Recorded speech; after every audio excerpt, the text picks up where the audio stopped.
Okay, magandang tanghali po sa ating lahat. At nandito tayo para makita nyo ulit itong Jackpot 102 ng Leeds Agri Company. Kung ano na yung leaf color, base sa leaf color chart, kung ano na yung LCC ng flagship po natin. At yan, kung makikita nyo yan, ayan, hindi ko masyadong igagalaw. Ay, nandun na po tayo sa 5. Okay? Nakarating tayo sa 5. Napaka-healthy niyan pag nasa 5 kayo. Basta ulitin natin, huwag kayong lalagpas sa LCC na 5. Panatilihin nyo sa hybrid para healthy yung inyong tanim. Huwag naman kayong bumaba sa 4. Panatilihin nyo sa LCC na 4 to 5. 4.5 to 5. Yan yung talagang kahit i-research nyo sa DFL Resman yan, IRI at iba't ibang website, kay Google AI, napakagaling ng Google Artificial Intelligence. Papakita sa inyo yung pinakamalapit na sagot na dyan ay 4 to 5. I-search nyo yung hybrid, best na LCC para sa hybrid, at itanong ninyo, papakita sa inyo 4 to 5. Pag bumaba kayo sa 4, ay kailangan nyo na magkarga ng nitrogen na 1 bag to 1.5 bags para maitaas nyo sa isang guhit. Okay? Ganun po yon. At wag naman kayo masyadong sumobra sa 5 na. Pag napunta kayo sa 6, magastos. Magagamot nyo man, pero mas prone kayo sa rice and pest disease. Okay? Rice disease at pest. Mga mapanirang insekto sa sakahan, dahil masarap pag darker masyado ay masarap at malambot, at magli-late maturity po kayo. At tatamaan kayo ng pulse mat or pulse smooth, kung ano yung basa nyo dyan. At madali kayong tamaan ng bacterial leaf streak, mag-uumpisa, at bacterial leaf blight. Parehas yan ng bakterya. Kahit ibasahin nyo, parehas yan. Okay, papupunta na lang sa BLB kung naging dayami na. Pero mag-uumpisa yan sa orange na may parang oil siya. lalo kung may basa sa umaga, ang pangit na tignan. Ngayon, pag tinamaan yung plug strip nyo, ay sigurado maraming chok. Mahirapan kayong abutin yung naasam yung 10 metric tons per hectares. Okay? Ano na lang, happy farming. Okay na. Papasok na tayo sa kwan. Pinunta na natin yung tubig sa kanila. Tapos tayo kasi may tubig na. Milking stage na po tayo. Okay? Milking stage soft daw. Papasok tayo. Bilang lang tayo ng 10 days. Kung talagang susundan natin 10 days, kung abutin natin yung 10 days talaga, yung talagang proper, hanggang 10 days yan. Magbibilang tayo. Tapos sa milking stage yun. Tapos soft dough na tayo hanggang hard dough stage na po. Okay? Maraming salamat. Happy farming at maraming salamat sa LGU Di Maligi sa mabuti na napakagaling. Ang ganda ng palay niya, pinakita sa akin kanina. Baka nakita ko hope ay easy lang yung 10 metric tons sa dalawang yung variety na itinanim niya. Di ko na po babanggitin. At kay Sir Edwin Balahadja ng Leeds Agri Company, Field Specialist, Field Technician. Maraming salamat. Ay, yung mga mag-order ng mga produkto nila, nakagaganda naman. At makikita nyo yung resulta, lalo na kung sa anihan, i-PM nyo lang siya. Para hindi kayo mapeke kahit yung mga herbicide na kanyo. Kasi kung sino yung sikat, yun yung pinipeke.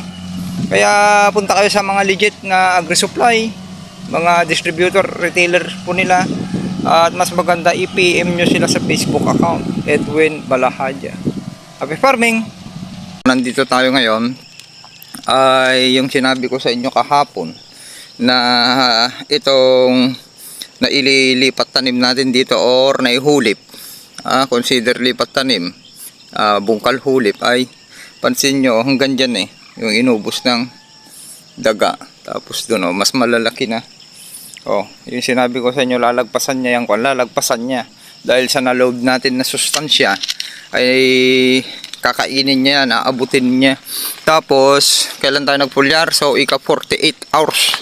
Ngayon, 2 days. Ngayon, yung talagang permi na gumagana na. Yung pinulyar natin. Pansinin nyo, kahaba yung uhay na naglabasan dito. Tapos, payo ko na. Okay?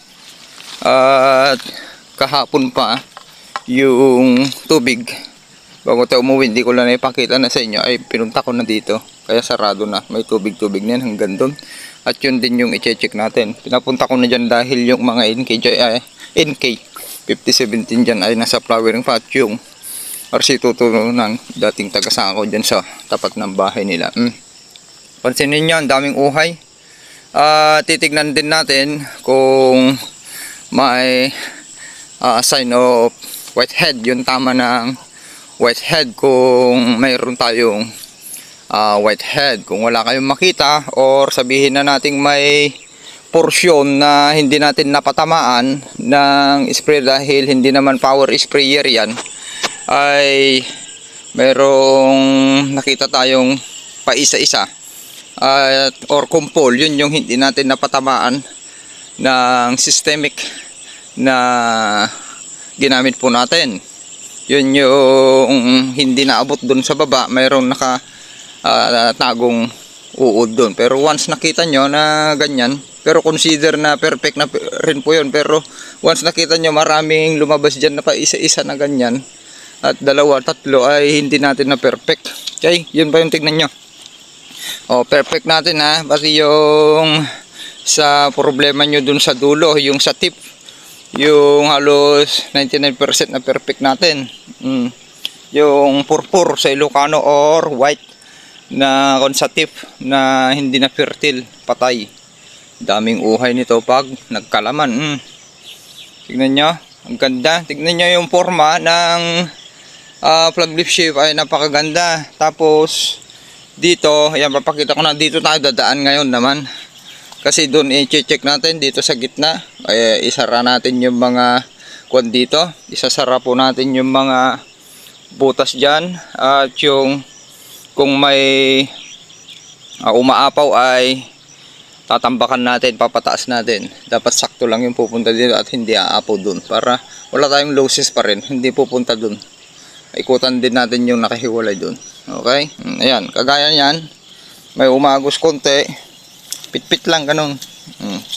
Para wala nang aagos. Ito, ipapakita ko na to para kumpleto na. Daming uhay, oh. Dito, yung noong yung malakas na pabugso-bugsong hangin, nung kasagsagan ng may 10% na nakalabas to 15, ito yung porsyon na nagganyan, tumagilid. Pero mapansin nyo, mas maliit na. Bakit mas maliit? Talagang pinasok ko na yan, tapos ipinasak natin, binaon ko ng halos half to 1 feet na, kaya ganyan na. Ibig sabihin buhay siya at hindi siya mamamatay, kaysa yung tatali-talian ay pag nagkapunggos yung namatay yung mga dahon, nagkapunggos, madadamage pati yung puno ng palay, dahilan na magde-dirty panicle din at hindi tutuloy, choke.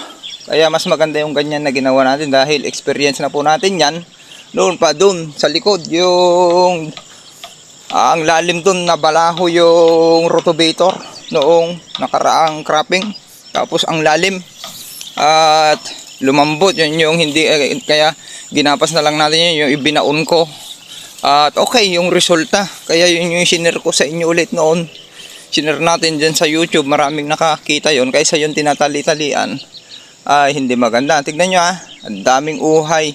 Tapos yung ginugol ko na, pinakita ko na sa inyo yung computation para ganahan naman kayo na napakadaling anihin yung 10 tons, 10 metric tons. Okay, sa computation, yun yung pinakita ko. Binabaan natin yung 400 to 500 productive tiller sa direct seeding. Ayan, binabaan na natin yon para makumputan natin. What you see is what you get. May nakita na ba kang whitehead? Wala pa. Zero tayo dito. Okay? Yun yung kinumputan natin. Tapos, may tubig. Kinumputan ko yung 300 productive tiller.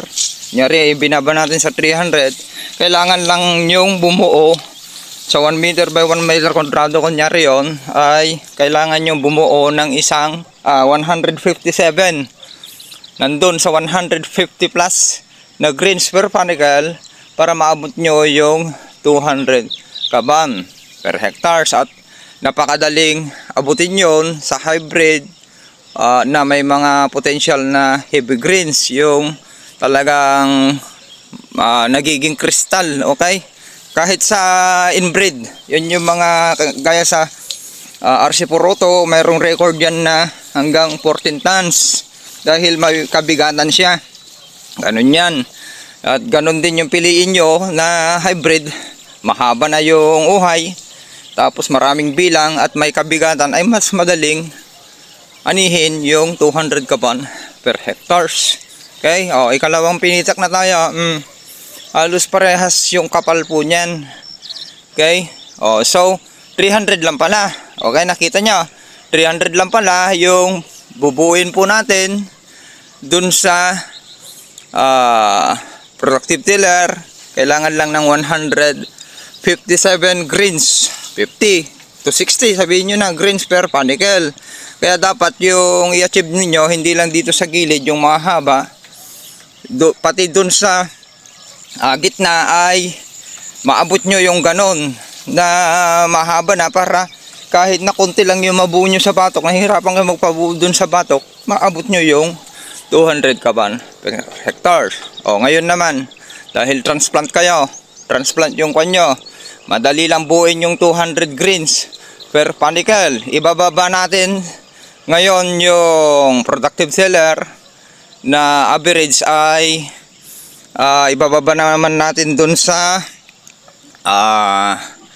ibaba natin dun sa 200. So kung 200 yung productive tiller ninyo, yung population sa 1 meter by 1 meter kwadrado, ang kwan naman yun doon Buuin nyo lang 200 greens per panicle lang naman.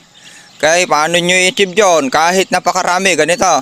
Kunyari, kahit napakarami nating population, ito, ang kapal nito. Umaabot ang population natin dito sa 400 to, sabihin na lang natin 500 or 600. Aabot tayo sa 600, ang kanyang kapal. Kung hindi naman natin mabuo yung batok, kukunti yung, siyempre, mas maiksi na dyan sa gitna. Kukunti yung greens na nabuo natin, ay wala ring silbi, mas maraming naging ipa. Okay, kaya anong pwede natin gawin? Yung parang protocol natin na dapat hanggang sa milking stage to green filling yan ay may sapat na tubig. Ayan, may tubig yan. Tignan nyo yung population yan, ang kapal. Pero tignan nyo, isang ganyan ko lang, oh. Ang kapal niyan. Population. Kapal. Tapos makita nyo, ang linis. Kaya namamatay na dun sa mga 1 and 2. At matibay yung puno ng palay po natin. Kaya hindi basta-basta yan magka-shift blight or sinasabi ninyong ulmog. Ang kapal. Okay, ganon. Tapos sa transplant, punta tayo sa transplant. At madali yung kanyon, mas mahaba yung magiging uhay nun sa transplant. Mas madali na naman buuin. Kaya kung sa transplant ay konti lang buuin ninyo, kunyari ang haba, ang dami nyo bilang, nag-average kayo ng 200 to 300 to 400 pa greens per panicle. O di mas madali ninyong abutin yon. Kung sa 200, 10 productive tiller lang yon. Buuin nyo kung 200 greens per panicle, 10 productive tiller lang ang average ninyo para ma-hit yung target yield na 200 kaban per hectare. Sa 20 by 20 cm dapat may population kayo doon na 200 or average 10 productive tiller, pero mas marami yung butil na buuin nyo. Average dapat makabuo kayo ng 200 greens per panicle. O di ba napakadaling computein? Kung talagang gusto nyo abutin yung 200 kaban per hectare, ito yung tips ko. Kung mahina yung lupa ninyo, yun yung tinatawag na split application. Huwag kayong matakot na mag-split application. Based sa LCC na yan, dapat i-reading nyo bawat bitaw. Mag before and after kayo, computin nyo yung PI. Kunyari ito, yung PI nito nasa 50 to 53 sa 112 to 115 days maturity. Sabihin na natin 112 to 115 days maturity or hanggang 80, nandun sa 50. Kung sa das ito nandun sa 50 to 53, pwede kayong magbitaw na dun sa 40 das. Tapos pagkatapos nun, di wala kayong bitin, mahina mag-hold ng sustansya yung kanyo. 7 to 10 days nawawala na yung N. Magbitaw kayo ulit dun sa after 10 days, bitaw ulit. Napagitnaan nyo na yung or hanggang after 15 days napagitnaan nyo na yung PI. Tapos yung technique na lang natin na may support na foliar hanggang sa panicle exertion to heading stage or sapaw to milking stage. Yun na yung last na option nyo sa milking stage. Okay, kakat muna natin. May picture tayo dahil hindi na tayo babalik mamaya dito. Ay pupunta tayo makiki-meeting. Doon na tayo dadaan mamaya. Lulusot dyan. Para makita nyo. Kat po, sharing is caring. Ayan. Good morning. Yung stick ko, haba niyan. Pero pag pinatayo natin, haba ng stick ko. Cut.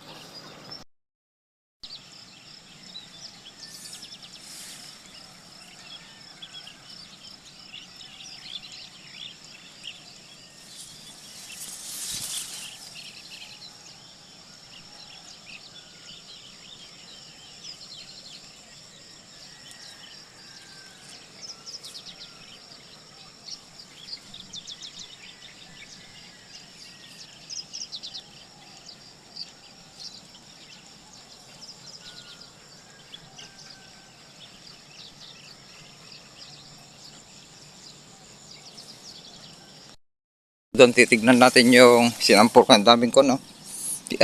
Tinutumba ng cricket, bull cricket. Yung mga friendly insect natin, no? Actually kanina po humamog. Kaya ang daming nakalutang na friendly insect spider. Yan po ito ang jackpot. 102 standing crab ng jackpot. 102 ng Leeds Agri Company. Na ang nakamonitor po dito ay si Sir Edwin Balahaja, field specialist ng Agri Leeds Company. Ito po yung drone direct seeding ng LGU DE Malig Isabela Project Atlas kasama ang Region 2. Ang nakamonitor naman dito, nagmamanage sa mga na drone direct seeding ay si Sir Elmer Mabute ng Department of Agriculture. Ayan. Para doon, para makita nyo yung isasampul ko. Mas mababa dito na parte. Okay, papasok na tayo sa milking stage. Magkakalaman na yung mga nauna. Tapos yung kahapon, yung mga batok ay okay na. Mapapansin yung mga to, yung mga nasaraduhan na, nakapirtil na ay kusang malalaglag na yung mga nota. Yung tinatawag nating nota. Tapos ang gusto kong ipakita sa inyo ay ito. Yung sinampol natin dito, yung pinungkal ko dyan. Galing dyan. Tapos minsan dinidilig-diligan ko lang, EWD siya pero kinukulang pa rin siya dahil ito ay kokopit yung nandyan na sa loob niyan at linagyan lang natin ng konting lupa ay yan yung nabibitin ngayon yan sa sustansya na at kailan lang binungkal yan nung PI nabibitin sa sustansya. Tapos yung sinampul ko noon sa inyo sa tubig. Yan yung mangyayari dyan kung nabibitin sa sustansya at tubig. Yun yung mga nauna namatay noon. Pinakita ko sa inyo yung dahon. Ito. Tapos nadadry yung dito. Nadry yung mga tip niya. Yung mga flag leaf shape na dry. Yun yung cause ng kulang sa sustansya. Kulang sa tubig at pinagkakamalan ninyong may sakit. Pero yan automatic yan na mahina na yung resistance niya kahit nasa pool. Ang sikat ng araw palagi, lalo ngayon, heat stress, tapos kulang sa tubig, kulang sa sustansya, anong mangyayari? Bansot, tignan nyo, ang tangkad na, yung mga kanya, nasa 1 meter, sabihin na lang natin 1 meter to 110 cm na tayo, tapos nabansot siya, naging parehas pa rin, dalawang dangkal mahigit hanggang tuhod. Yan yung sampulan ninyo sa lupa ninyo kung mahinang mag-hold ng sustansya at tubig. Yung lupa po ninyo, ganyan po yung mangyayari. Baka napagkakamalan nyo na nasakit. Yun pala ay kulang na sa tubig. Tapos kulang sa sustansya na NPK. Okay? Ayan, papunta na tayo. Pansinin nyo iikot tayo. Yan, tinanggal ko muna yung kandyan para ma-share natin kila Sir Edwin Balahaja. Shout out sa kanila at kay Sir Elmer Mabute. Maraming salamat po sa kanilang lahat. Ayang Agri-Leeds Company, sa bumubuo ng Agri-Leeds Company at sa LGU DE Malig Isabela at DE Region sa programang ganito. Lahat ng bumubuo sa DE. Sana yung kwan na lang ang pagtuunan ng pansin, yung presyo po ng palay. Tingnan nyo yung halo, ang ganda. Yung presyo po ng palay sana hindi bumaba para makakon naman maraming masasagasaan ng mga farmer. Yan yung mga sinasara ko. Mga farmers sa ganitong sitwasyon na ang baba ng bili ng sariwang palay pero yung bigas ay pamahal dahil pamahal naman yung fuel or gasolina at krudo na ginagamit natin sa pagsasaka, yung krudo sa mga water farm. Sana i-monitor yung mga rice miller at traders na hindi ganun na ibagsak. Ito yung mga pinagpulaan natin noon. Yan. Tapos yan, nakahabol na. Ay dito banda. Tapos doon banda. Yung medyo makita nyo yung maliliit. Tapos doon banda. Tapos doon. Tignan nyo na. Ito naman yung dating pilapil natin. Tapos linipat ko dito, ayan na yung pilapil. Tapos makita nyo, wala nang kanal na lang yan. Diyan ko hinuhugot yung tubig noong sabong tanim to. Direct seeding ng drone direct seeding, kaya kailangan madrinan noon hanggang dito. Pansin nyo, wala kayong makitang pilapil, pero yan yung pilapil. Ito, natamnan na, tinampakan ko ng palay. O di wala akong problema ngayon dun sa damo. Dito na lang sa nakapalibot, lahat ng kanyan tinambakan ko ng palay. Okay, wala pa tayong whitehead. Yung timing natin, tignan nyo, kung makikita nyo, wala pa. I-assist pa natin sa mga ilang araw hanggang milking stage soft dough. Kung walang lumabas hanggang sa soft dough, 99% na perfect po natin yung para sa pinoproblema yung stem borer o whitehead at dead heart. Okay, kakat muna po natin ulit dito at magpipicture po tayo. Ngayon na, sinara ko na naman. Maapo konti, okay lang. Yun nandun. At po, dito tayo nagpunla noon dati. Unang punlaan natin ito. Tapos nung nakarang dry season dyan, post po. Po tayo dito sa dating mahina na pinitak. Ito yung mahaba na dalawa, 1 at saka 2. Pansinin nyo ngayon kung paano natin in-improve yan. At yung protocol po natin, soil analysis. Meron po tayong soil analysis. Malaking tulong po ngayon yung soil analysis ng DE. Diyan sa DE dito sa Manling Isabela, yung sinubmit nating soil analysis. Dahil alam natin yung pH, napaka-importante yung pH. Nalaman natin na yung pH pala ng sakahan natin ay alkaline. Okay, mayroon siyang sobra na 0.11.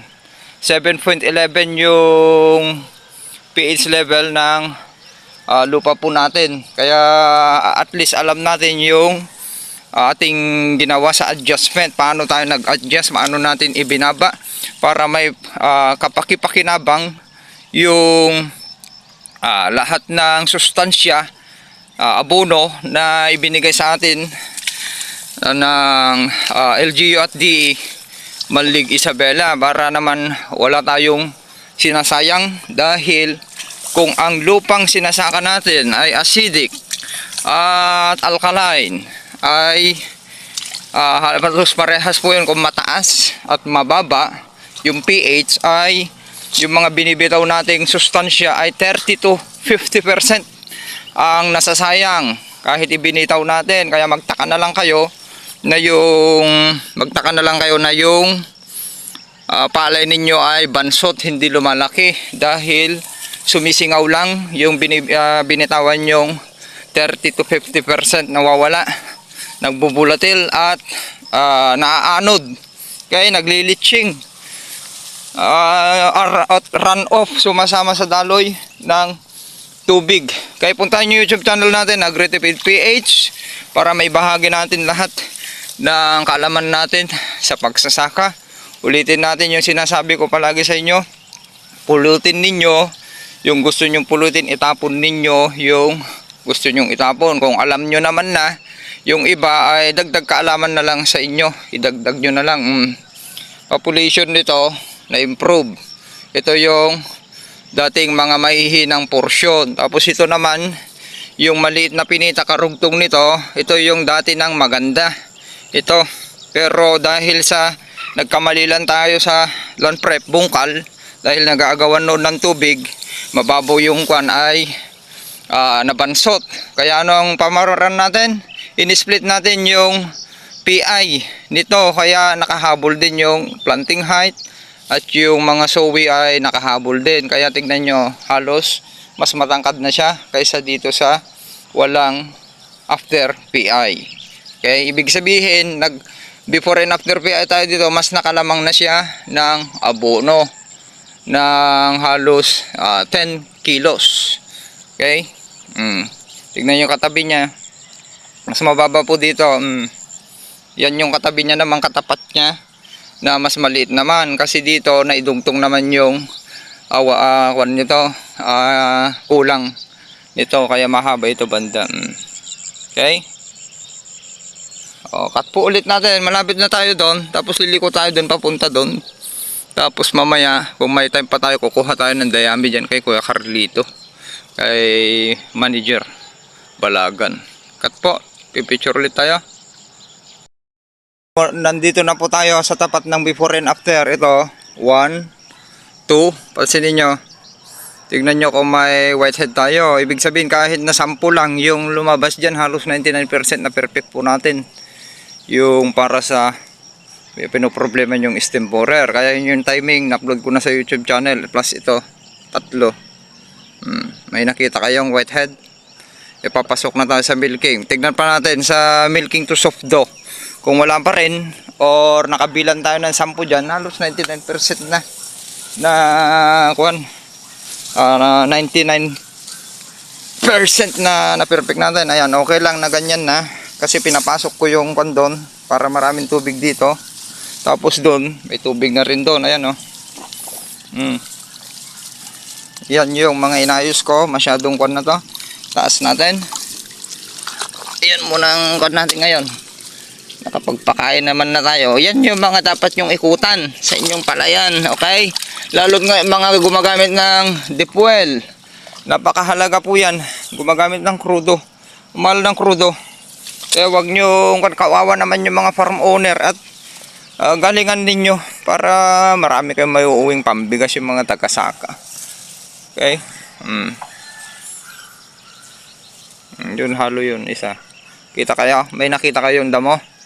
Halos 99% na rin yan. Ang dami na natin naiwasan. Ang mga naiwasan na natin, na control, yung tasatif. Okay, 99% na perfect natin. Stem borer, mga kon pa, hindi pa natin masasabi. Pero sa kon ngayon, na 99% talaga na. Tapos, ano pa? Rice bag. Walang rice bag ngayon. Sinasabi ko sa inyo yung timing natin. 99% pasok tayo dyan. BPH, wala yan. 99% yan sinasabi ko na sa inyo dahil sa tagal na natin experience sa pagsasaka. Ay walang BPH kung yung kwan ninyo basta sa early stage, huwag kayong bumomba ng systemic kalalakas na insecticide para hindi nyo mapatay yung mga kaibigang insekto. Yun yung technique dyan. Mag-integrated pest management po kayo. Napaka-importante yung tinuturo ng DFL Rice at IRI. Okay, dito sa Pinas. Yan talaga yan. Huwag nyo nang layuan para hindi kayo mapapagastos bomba ng lason na bomba kayo ng bomba. Tinatamaan naman kayo. Dito na. Ang gilid natin. Awatin natin mamaya nandun na. Dito na tayo. Hindi na tayo pupunta doon. Pansin nyo. Wala pa. Okay. Cut muna natin at pupunta tayo dun sa kabila. Okay. Dito na po tayo. Malapit sa nakahiwalay. Ito na. Yan na yung punlaan natin noon pa. Ayan ha. Yung katabi natin ay NK. Pansinin nyo yung katabi natin. Mayroon siyang mga dirty funicle na lumabas na. Yan yung uhay ng palay po natin. Yuyuko na. At may ibon dito, ayan o. Magawa ng kwan pag ganyan, ibon. Opo, malakas na yung tubig o. Kaya watin natin yung pinaakyat natin doon dito kasi babagsak pababa. At malakas na, baka umapaw doon sa nakahiwalay. Ito na yung nakahiwalay ha. Hindi na tayo pupunta doon sa dulo. Malalaki talaga ito. Okay. Taas ko. Sharing is caring. Pilapil natin, wala pa rin. Yung last na in-apply natin dito ay series, ika-48 ngayon. Series ng AgriLeads Company, ika-48 hours ngayon. Kasalukuyang gagana ngayon. Hindi na natin makikita mamayang tanghali yung LCC nito. Pero yan yung LCC niya sa umaga. Sa tanghalin tapat ay papasok ito sa 5. Okay, 4.5 to 5. Okay pa rin. Para sa ayan. Yung mga pilapil natin ito, yung mga chinecheck ko kasi nalusak na. Hindi naman pwede na walang tubig yung natin. Ang daming uhay. Sinin nyo? Yung mga dyan, ay hulip. Pero tumataas na. Yung mga makikita nyong may baka-bakante dyan na yung mga nagganon-ganon. po kinain ng daga. Daming uhay. Ikot tayo. Last. Para last na. Yan yung likod ng figure eh. Malalaki dyan. Pati ito. Diba? Malaki yung chance natin, potential na maabot yung inaasam-asam natin na 10 metric tons para naman may pakita natin na inalagaan nating mabuti ito para hindi naman nasayang yung ibinigay sa atin tulong ng GE at LGU Malig Isabela at tulong din sa Leeds Agri Company dahil halos libre nga yung mga kon natin pati sa binhi at yung mga binigay nilang mga inputs ay nakatulong po yan, kaya sinuklihan naman natin na pinabuti naman natin para kung sakaling maabot natin yung target yield natin ay napakaganda po yan dahil siyempre yan alam naman yung protocol ibibigay natin, maraming matutulungan. Sundan lang yung ginawa natin dito na activities at makakamit din nila yung malakas na ani na hindi pa tsamba-tsamba kasi maraming mga vlogger, farmers dyan na patsamba-tsamba, hindi nagbabase sa soil analysis na malaking bagay po yan.